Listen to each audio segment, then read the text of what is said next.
Have you ever wondered how your sales performance compares against your competitors and peers?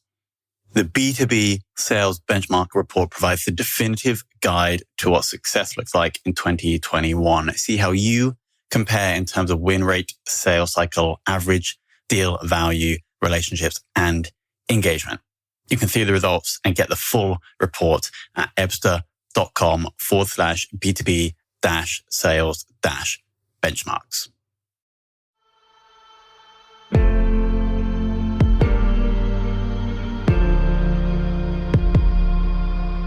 This is Sales Ops Demystified, the #1 most downloaded podcast in sales operations.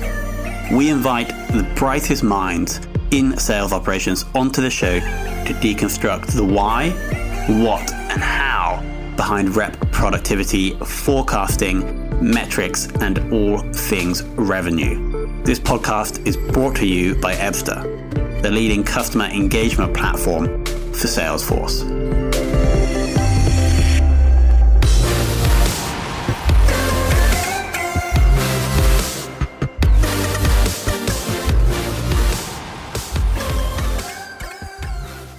Hello and welcome to another very special episode of the Sales Ops Demystified podcast.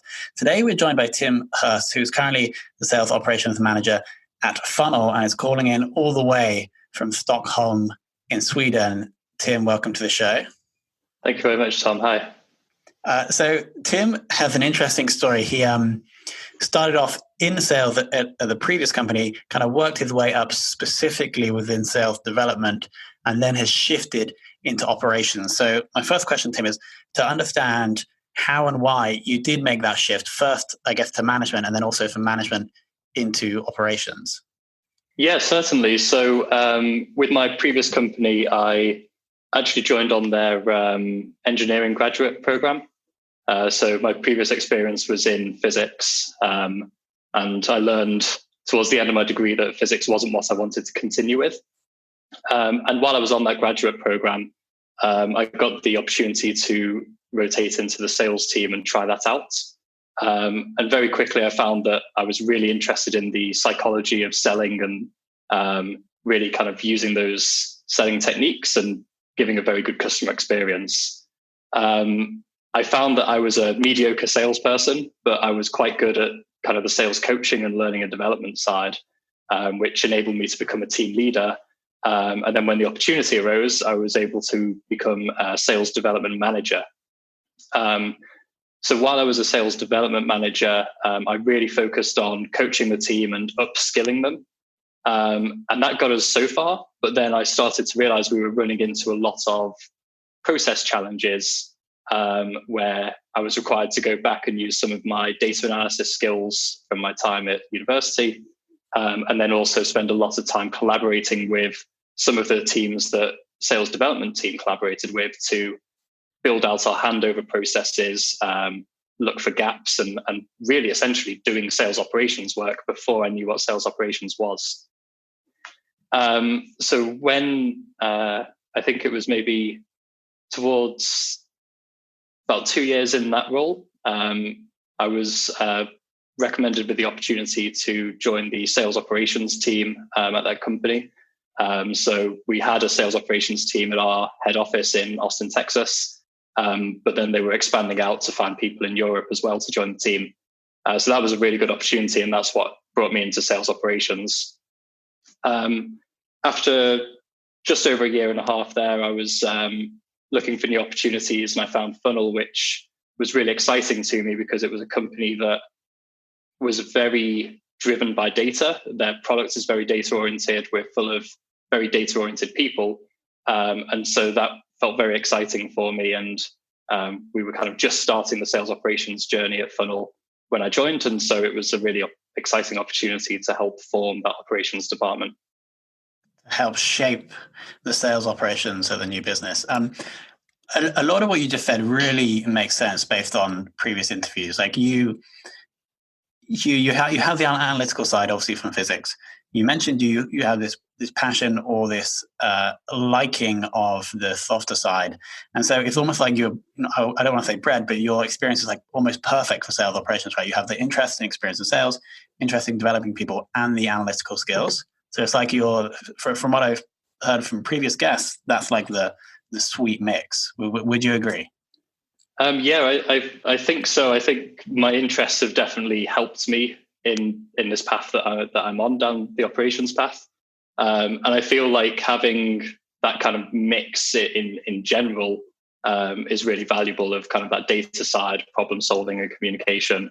I think that can be very powerful in an operations role. And that's something that we look for in kind of other people that we've brought into the operations team as well. For sure. Now let's zoom into funnel today. Roughly, what's the scale of the sales team and the scale of the ops team? So the ops team right now, we've got 4 people, but that's not specifically to sales ops. We're more commercial operations now. So we cover sales, marketing, and the customer success organization. And then that means that across sales and customer success, we're supporting about 50 people. Awesome. And are you just looking at the sales team? No, so we've brought in the people that we've got in the team are from a very different set of backgrounds. So myself, I come from a more sales background and have experience in sales operations. We have Bruno, who comes from a background in industrial process design and has a lot of experience in agile working practices. Manuel, who's really into marketing and marketing tech. And then Roya, who's got a very good experience in customer success. So between us, we have a very rounded set of experience, but we deliberately haven't siloed ourselves to, for example, just myself supporting sales, so that instead we can build a very strong baseline of context and understanding in the team and use that cognitive diversity really to help us solve problems in a better way. The dream team. So shout out to Bruno, Manuel, and Roya. The current sales tech stack you guys are running, if possible. Sure. So right now we've got HubSpot as our CRM. So we're really mainly working through there. We have Gong as a really powerful tool for recording calls, and we use that a lot for coaching and then kind of analyzing some of the key themes that we're talking about in our sales conversations. And then for dashboarding, we use Looker. And actually, we make use of our own app as well in between, particularly for our marketing data. We're able to kind of integrate our HubSpot CRM data with our marketing and ad data and then bring that through together through to Looker. Got it. Makes total sense.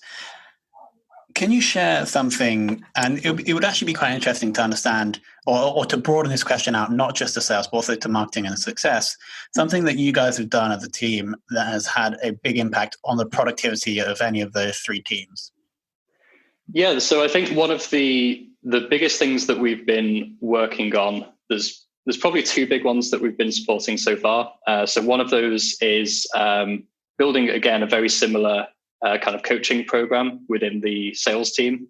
So really kind of building up that mindset around learning and coaching to help people kind of take that really good sales knowledge that's in some people's heads and really help people learn from each other.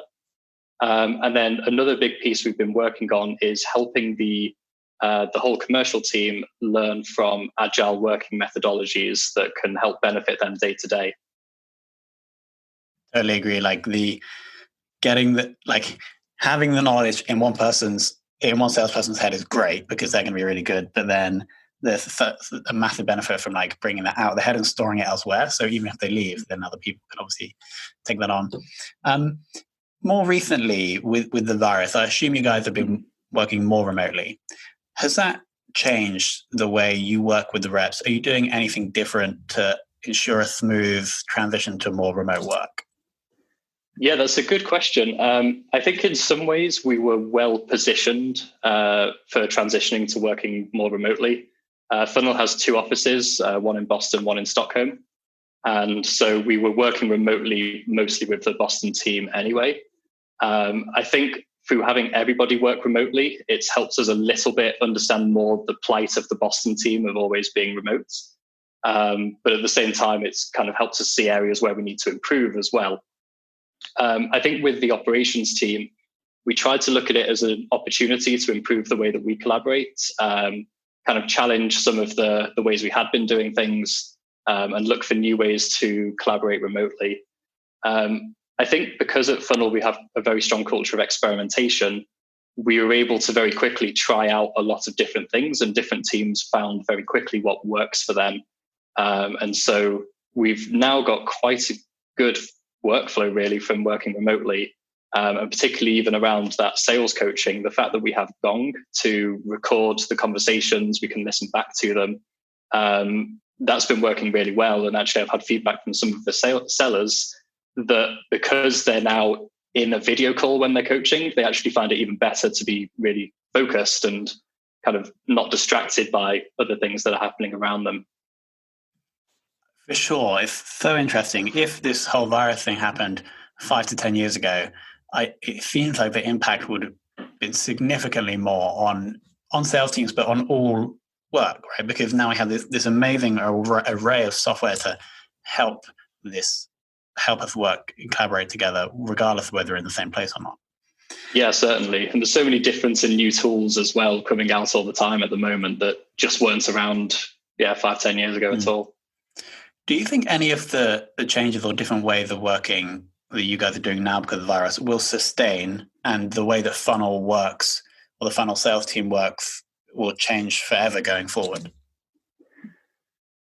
I think there's definitely some things that I think are going to stick. I think using tools like Google Jamboard and other virtual whiteboards has now become very core to our work process, both in our developer team and in our commercial team. So I think that's something that will help us in future to have remote workshops and definitely to work across our offices in a much more effective way. We won't need to fly anymore to come and solve a problem together in the same room. I think we were already using video conferencing quite a lot beforehand, mostly to speak to our clients and prospects, but I think now we're going to be doing that more internally as well. And then, I think because we've been doing a lot of work, as I said, on thinking about agile working methodologies and how they can benefit a commercial team rather than just a developer team, that's brought in a lot of working practices that have also really helped us through this time, such as having a daily stand-up with the team, having retrospectives to reflect on how we've progressed. And what we've been doing in most of our teams is having very regular retrospectives almost daily, so that we have these kind of touch points at the start and end of a day, but also making sure that they're not super rigid, so we can also fill in for some of that coffee break time that we're missing at the moment while we're not being in office. So I think a lot of these things have been really beneficial while we've been working from home, but I think a lot of them, again, are going to be beneficial when we're back in the office. Sure. Now looking at the forecasting process, how does that currently work at Funnel? So at the moment, we're really running from a seller level forecast that we roll up. So really calling individual deals out that we can then forecast on. I got it. So there's a very bottom up approach, I think that's called, right? Got it. So you'll be working with the individual reps and I guess the managers to understand what they have in the pipeline, and then you would be responsible for rolling it up and then showing it to the leadership. Yes, exactly. And then at the same time, we're also reviewing the pipeline as well, so that we can see what would, start to predict based on how many open deals we've got for next month and the months after, etc., so that we can start to see where we may need to kind of increase our lead volume and things like that. So we're presenting a very core forecast from the bottom up, and then also just looking at the top level of the pipeline to see if there's anything we need to change ahead of time. Got it. I have a question about that. When working with reps to try and get their commit number, do you take what they're saying as like gospel, or do you have a way of working to try and understand? I don't say the reps would be misrepresenting, but they might not have a clear picture. Like, do you have any process for trying to dig down into what is actually happening? So not on a individual rep level or on a forecast level, but generally we are keeping track of statistics on a longer term, so that we can start to see what patterns are happening. Is a certain team Do they have a different process at a certain stage of the deal, which means that their conversion rate increases? So we're trying to keep a track on those so we can see, again, kind of where certain behaviors are really working for one team and maybe not behaviors might not be working as well for another. So that, again, we can try and build up that baseline and get everybody doing the things in a way that works for them. But on the forecast level itself, we're not applying any extra corrections right now. Got it. Penultimate question.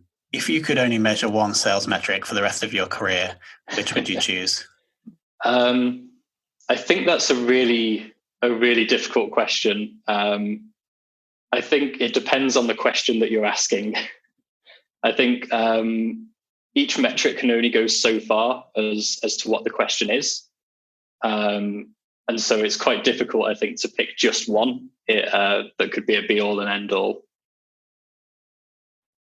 Okay, so we're abstaining from the question. It's not possible. I totally agree, because for sure, having one metric, it might not actually add that much value, because in isolation, it's not really going to help you make any decisions that's going to improve the process.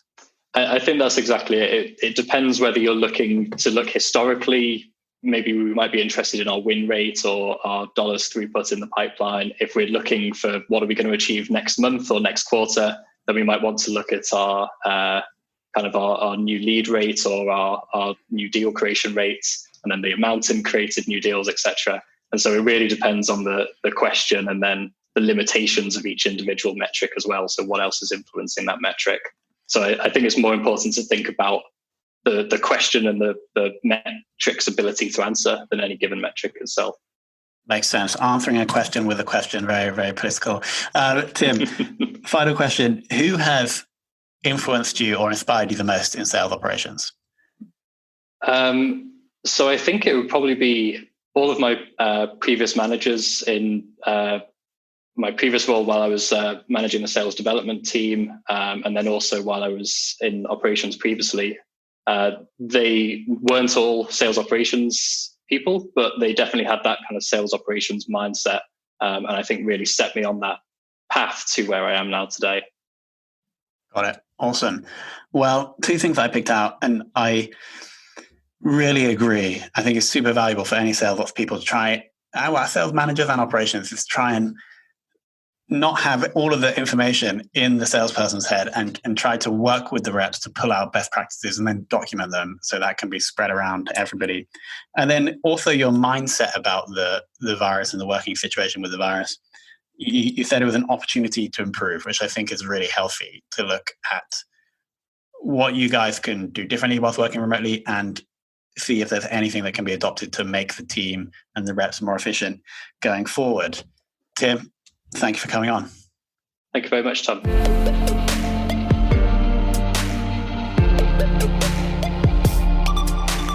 Thank you for listening to this episode of the Sales Ops Demystified podcast. If you are listening on a podcast listening application, then please subscribe, rate, and review. And if you have any questions about the show, if you know a guest, or if you have any questions about sales operations, just hit me up at tomhunt@ebster.com. That's tomhunt@ebster.com.